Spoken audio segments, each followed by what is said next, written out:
Rock, paper, scissors, shoot. You cut me out. You're out. Rock, paper, scissors, shoot. Rock, paper, scissors, shoot. Ah, PT wins. Okay, we'll lead off with PT. Alrighty. Welcome back to a family business podcast.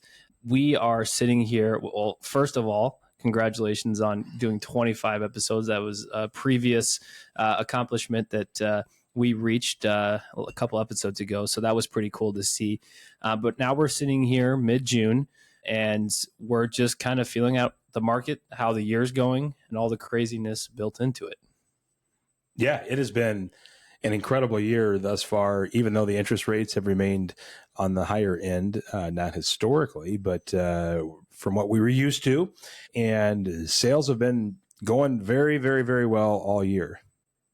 Yeah, and the other thing to kind of take a perspective in and a look at as well is, where are we kind of sitting at a feeling? I think the most common question that we always get asked is, hey, how's the market going? How's everything going? But it's quite interesting to see how everything's flowing, because just for a couple of reasons too, a peak in our market. And I would assume that this is pretty common across the national real estate industry is, we're approaching an interesting kind of time with 4th of July coming up, and how we're approaching that as a nation. Everybody celebrates that holiday. So it's just kind of we're getting out of May and cruising into the summer to see that.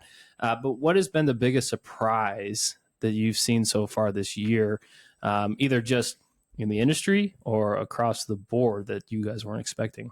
I think, and I guess I wouldn't say surprise, because I think everybody's been predicting this, but then there's also been the naysayers saying how the rates are going to keep things down, is just how the home prices just continue to increase. Like, especially in our market, we're still dealing with the shortage of inventory. I mean, we literally were just this morning going through our list of buyers. Like, I don't know, we have like 14, 15 just ready to go, chomping at the bit buyers across the board in different price ranges that there's nothing on the market for. Nothing. Well, and I think that's an important thing to dive into too. And this could be a whole episode in itself. But, the national news is pushing this agenda that there's 500,000 more sellers and buyers national across the board, right? But here's the bottom line for consumers is that real estate is local, right? In our particular market, we are not experiencing that slowdown, the dip, whatever people are predicating that this real estate industry is doing right now.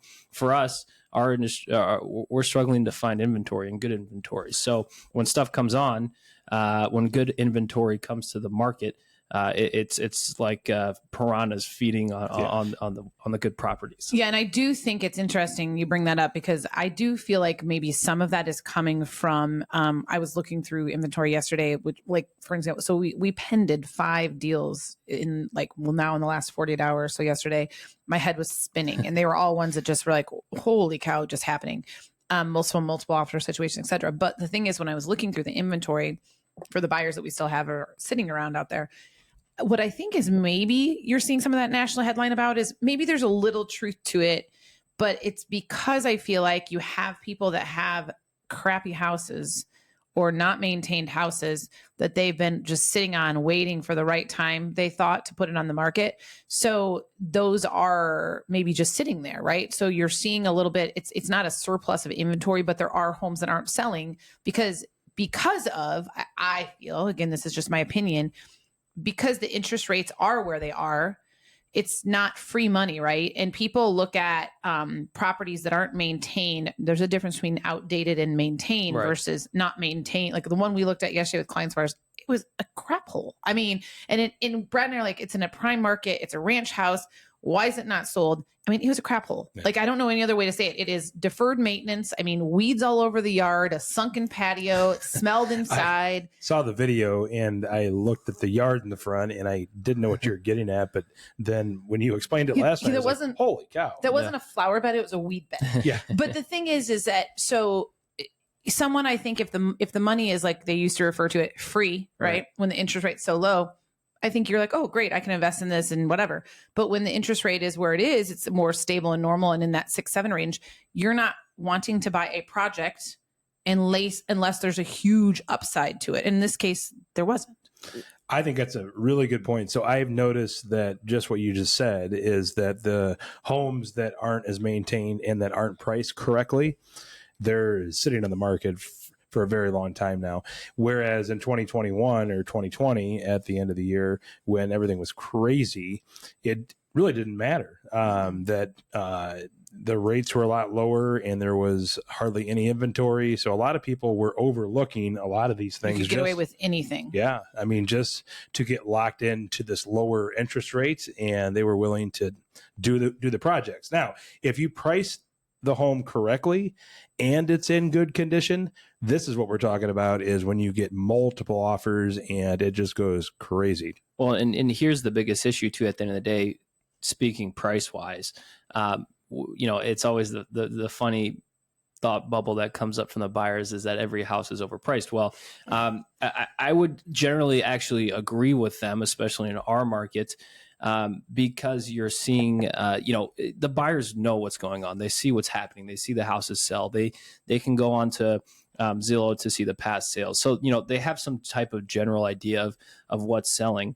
But the issue is going into that deeper dive of, is your house not as well maintained as this? Or is, the aspects of the home that we take in consideration when pricing a home. The people that are getting away with potentially overpricing is we call it the Easter egg listings, right? They're the beautiful, well-maintained, updated homes that a lot of people want to get into. A lot of people don't want to put in work right now. Yeah. It's kind of another buyer, kind of thought process that we're seeing. So it's getting really interesting, and it's becoming a fine line of overpricing a home. Essentially, you're seeing the people that are getting kicked on the rear end because they're pricing their home too high, but also, their home's not worth that amount of money, but people are also getting away with it. So it's kind of an interesting idea and thought process here of what we're seeing with homes and how they're being priced, because yes, home prices are still rising in our area, and people recognize that and they think they can get away with it. Yeah, they really do. Well, and they don't realize we're not in 2021 anymore. No. And I would say that one today, the one that we had sent to a couple clients, it's a ranch. Mm-hmm. I mean, nice property. And we can tell that. We know enough about the marketplace.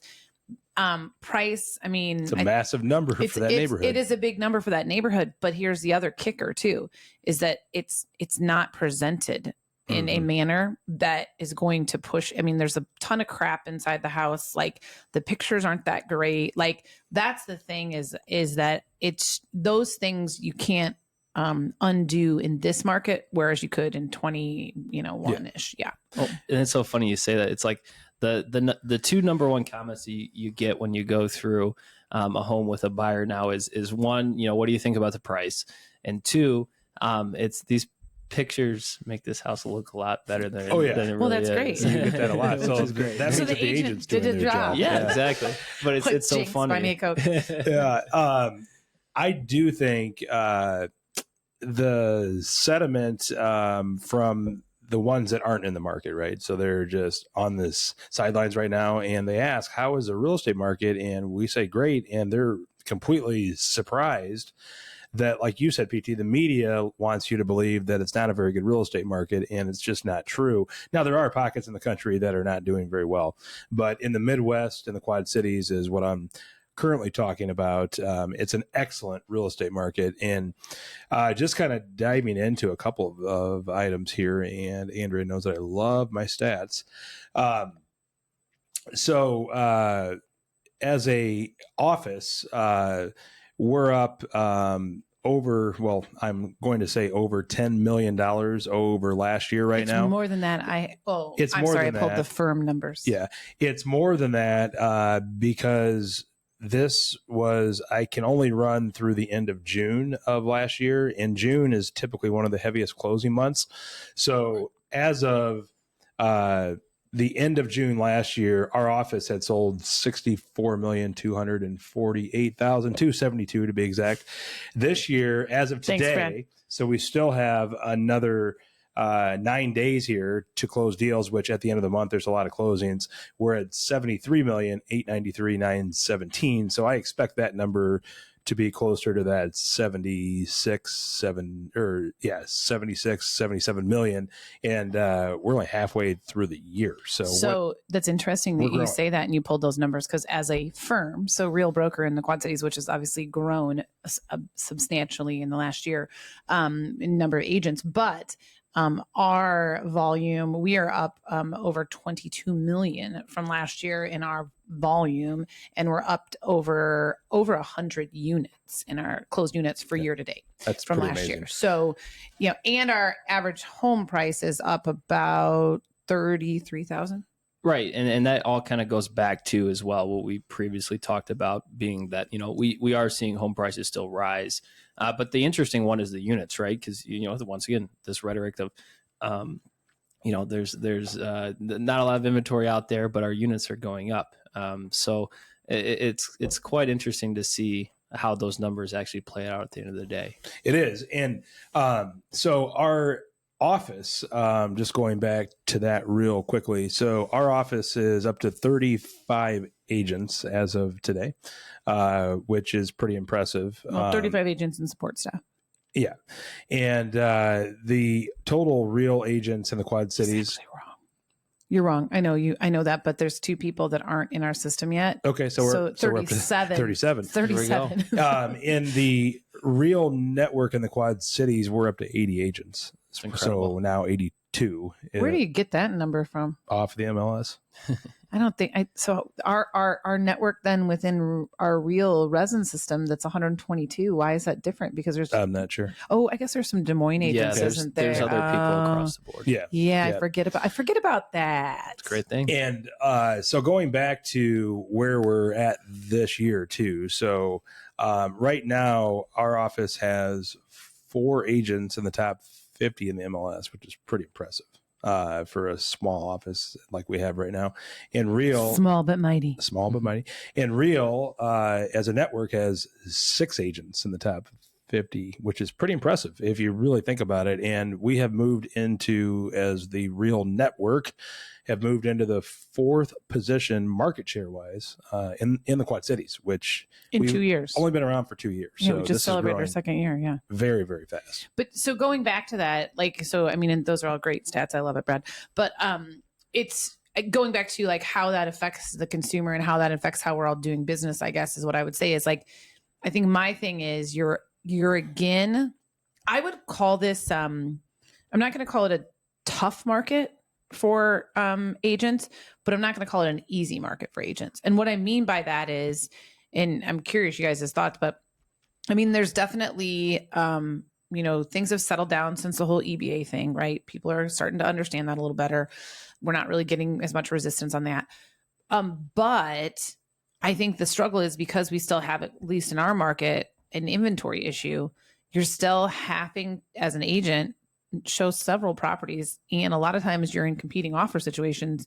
So it's not just like back in the 2021 COVID times, you show a property and there's 20 offers and, or you write it and you're done. This is literally, again, you're going to have to learn how to be more competitive and help your buyers write more competitive offers and get creative with that in order to get your offer accepted for your buyer. No, and this is what I've been telling my clients. This is a skill-based market, right?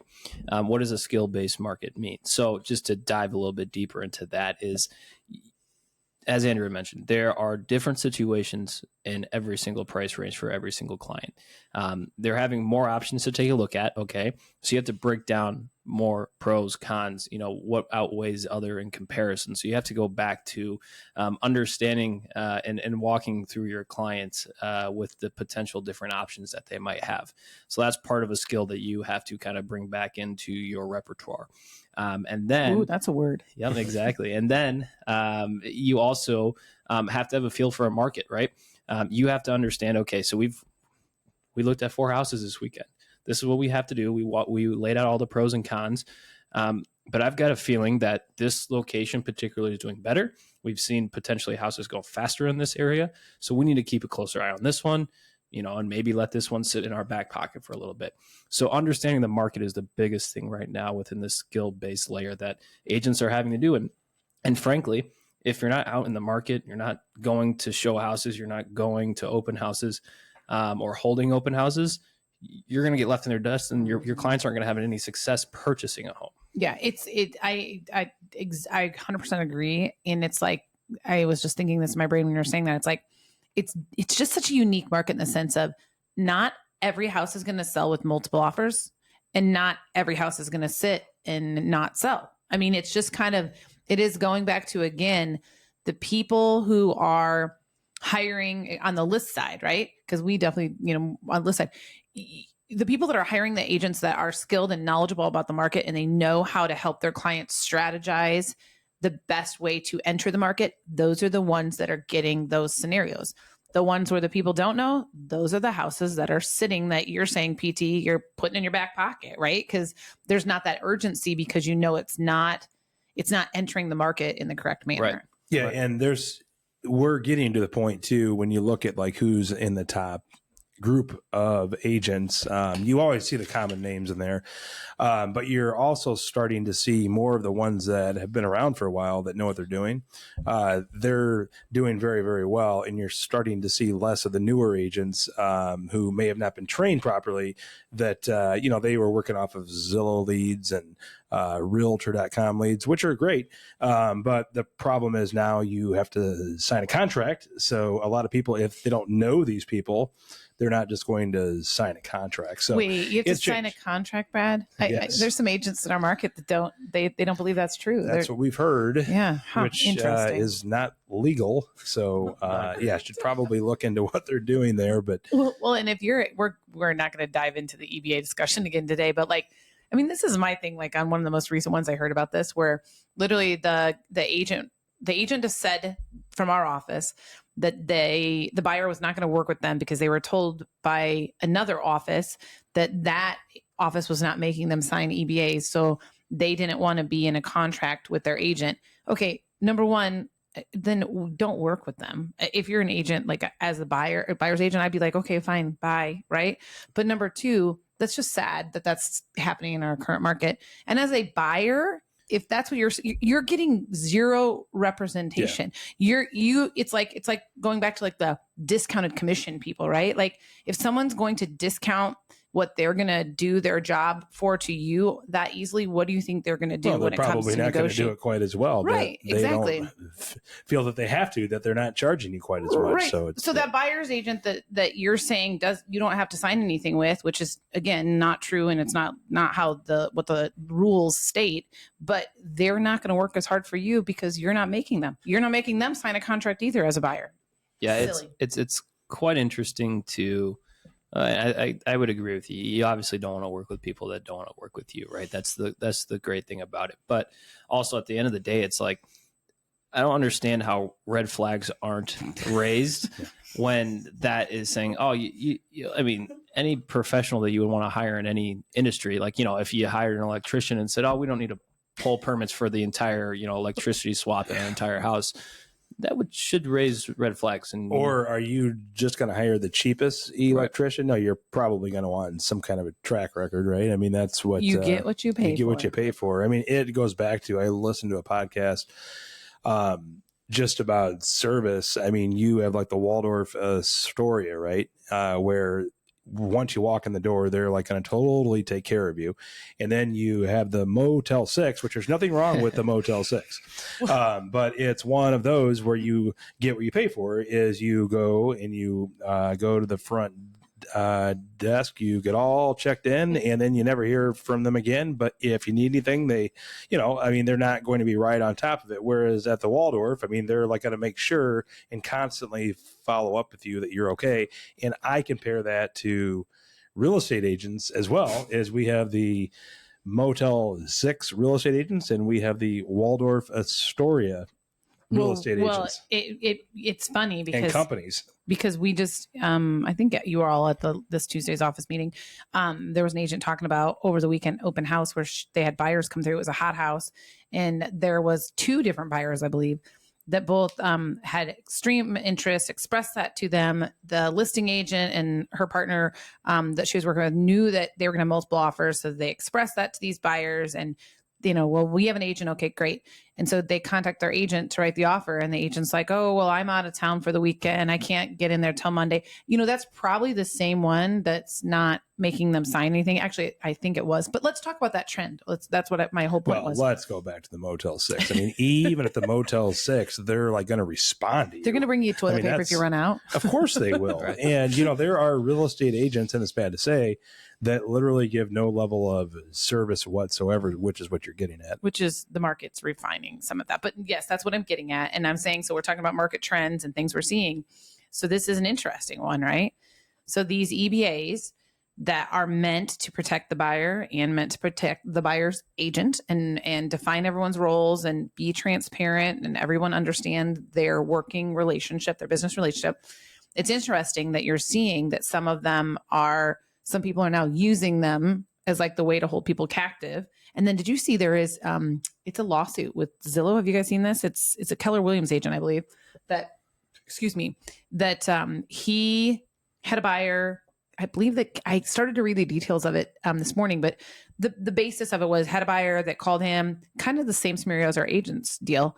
And then she said, no, I didn't sign anything. It was just something with Zillow. Well, then they ended up writing an offer on the house. Well, now that other agent is suing this agent who wrote the offer for this buyer and took them as a client because they're saying that they had a contract, which the buyer's saying, no, I didn't have a contract. Do you think we're going to start seeing more of this stuff? Yeah. Well, I do. Yeah. It's something new every day. I mean, there are still a lot of gray areas and what is technically, if a situation comes up, how is it handled? Where do you go from here?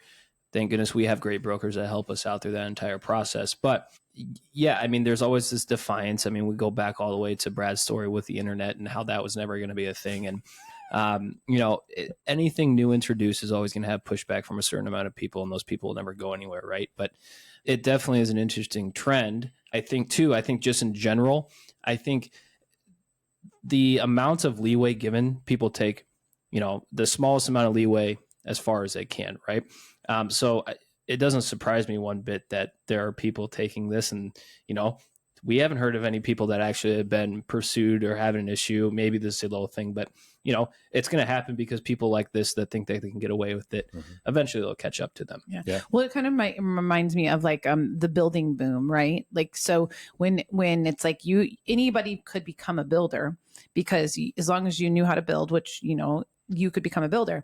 But then when the market tightened up, nobody was buying the crap houses anymore. And they didn't know how to run a business because they weren't, properly trained and they hadn't been through some of the tough markets. So it's kind of the same scenario. But the unfortunate thing is the consumer is the one that's, that's affecting. But the other thing that I think is interesting about the current market right now, and I think this is different from past years, maybe not so much PT for kind of your flow of the years you've been in the business, but for our flow, for sure, we've kind of going back almost to that market prior to, at least this year, I feel like prior to when things would start to, it used to be like almost after the second week in June, you'd see things not like drop, not dead, but they would very much slow down after like Memorial Day weekend, that school gets out.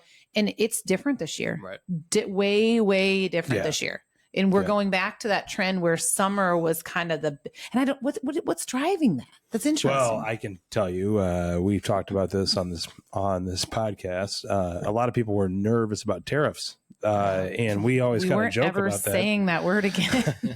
But they really were. The news and media had you pretty hyped up about all that and that, it was going to change everything. And I really think like everything else, it works its way through. And now because of that, going back to 2025, the winter time was not quite as crazy as it can be sometimes in the early spring. Like normally we're really busy from, March through May through like mid-June. But I feel like this year we started to get really busy like in April. So it was almost like a month later, which I do credit a lot of that to economic things that a lot of people were nervous about. And now they're just like, you know what, we're moving on with this and they're buying homes. But for the people that had to buy a house, right, that couldn't sit on the sidelines, the sellers that were in the market during that time, they got top top dollar for their yeah. properties. Yep. Like we had a couple that just closed that literally, I mean, they were like 90-day closes, but they were the ones, I mean, the one had like 14 offers on, I mean, it was just insane. Yeah. Sold for 107% over list, which you say, oh, well, it was underpriced. No, it was not underpriced for sure. And it still went for that. So yeah, that's a change. It has definitely changed. And I really think from now up until, and we might have a little lull in mid-July and then again late August, but who knows? I mean, with the way that the market's going now, we may not either. Well, and it'll be interesting to see how everyone reacts. I know that, the majority of us know that, interest rates don't directly affect mortgage interest rates, but it's the way that the consumer's mind works, right? Is that that it is correlated, and so anything slight spark of that would do anything. Obviously, we saw what happened this week, and nothing was cut.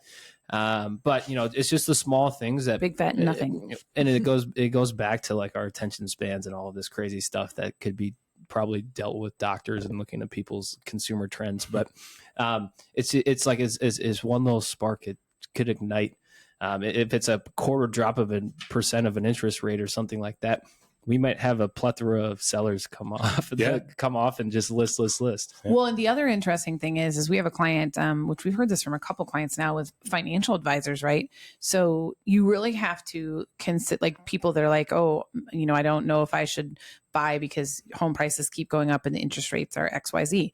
Well, the thing is you really have to consider, and it goes back to PT, what you talked about is really having a realtor on your side that you can trust, that knows the market, that has the skills, it's very knowledgeable, because depending on what house you're selling, there may be a different increase in value on that versus what you're looking at buying, and vice versa. Because like we had one recently where literally the financial advisor said, hey, listen, I mean, I'm not a real estate agent. You definitely need to go talk to yours. But in what I'm seeing, what we're seeing in these trends and whatnot is that where you're at, where you're selling at, that's going to continue to increase in value, but not the same increase as what you're looking at buying. That's going to go up faster. That's not going to change. So every month, year, whatever you're waiting right now, anyway, you're going to pay more for your next house than you're going to get out of your current house. No better time to buy a house than a home than right now. That's right. You sell a house and you buy a home. That's right. I heard that you told Danielle that too. Yeah, I did. Yeah. It's just, just trying to scratch my She's brain. She's like, PT told me that. Sorry, we're off topic there. No, but I definitely think, this year has had some surprises for sure so far.